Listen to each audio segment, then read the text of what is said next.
A powerful Ganesha temple where wishes are fulfilled. That is the fourth temple of the Ashtavinayaka journey. After Ballaleshwar, where you discover your inner power, the journey brings you here to Varadvinayak in Mahad. Some battles are fought only in the heart, and deeper than Maharashtra stands a temple where Ganesha is believed to listen not to your words but to your heart itself. Power can build your life, but without the heart, it can also destroy it. Because power alone is not enough, it must be guided by the heart. This is Varadvinayak, the one who grants boons. Varad means one who grants wishes. The temple sits beside a peaceful lake, surrounded by silence, the stone walls darkened by centuries of devotion, the sound of bells, the smell of oil lamps, the quiet chants inside the sanctum. Everything here feels intimate, personal, as if the temple was not built to impress the world but to calm the heart. The place where desires are not just fulfilled but purified, and unlike most temples, here you are not kept at a distance. You can step forward, touch the deity, and perform puja yourself. No barrier, no separation, as if reminding you true connection is always direct. This is one of the few temples where devotion is not observed but experienced. Because when you touch the divine, you are no longer just a visitor. You become part of the journey.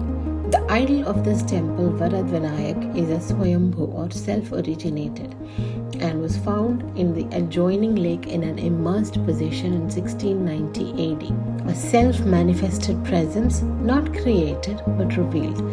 The Nanda Deep has burned here continuously since 1892.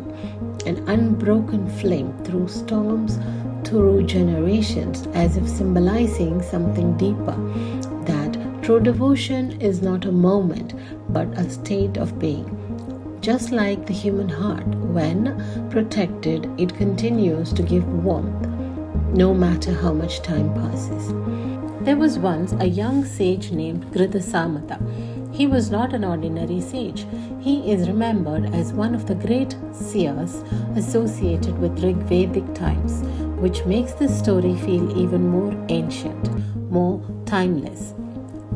During a gathering of great sages, his birth was questioned publicly.